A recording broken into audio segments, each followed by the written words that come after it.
On the day Kyle Plush is buried, a Cincinnati council promises a transparent committee meeting tomorrow to get some answers about how he died. To those who love the 16-year-old Seven Hills student, how and why he died does not add up. He was pinned by a seat bench in the back of his van while he called for help. Our Local 12's Deborah Dixon says the question is why his cries for help were not heard.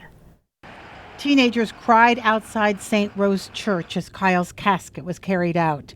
Inside, his mother was one who talked about his love of life, family, and his high intelligence. Teachers from Mercy Montessori, who taught him through 6th grade, spoke outside. His determination when he'd walk down the hallway every day into my classroom, and he just loved to learn. And what Jill spoke of in the church was true. He was so intelligent, so smart, so eager, and always wanted to learn more. Mayor John Cranley attended the teen's funeral. Tomorrow, the focus about Kyle's death will be at City Hall. Several people have been called to testify before Law and Public Safety Committee meeting, chaired by Chris Smitherman. He says the buck stops at City Hall. Obviously the city manager, because the city manager is the CEO of the city.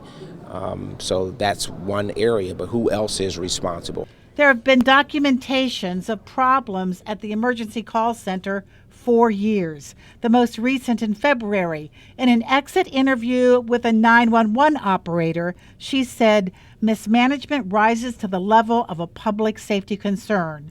When Kyle Plush was being suffocated under the seat that flipped on him, he called 911. In a transcript, the 911 operator could not hear him. He could not hear her.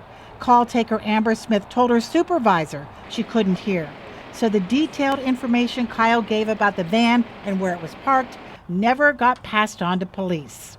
I'm not sure why there was a muffle, why there was a disconnect on the second phone call. We certainly are going to ask questions about that. But Smitherman says he has questions about whether police did enough in their search for the distressed caller, who at one point even said, "This is not a joke. I'm almost dead." Deborah Dixon, Local 12 News. Councilmember Christopher Smitherman says he will find out tomorrow if Amber Smith is going back to work this week. She's on administrative leave, something that the city does when employees are involved in a death investigation. Smitherman says she should not go back to work until the investigation is complete. Ahead at 6, Deborah Dixon has new information on Kyle's phone and his desperate plea for help.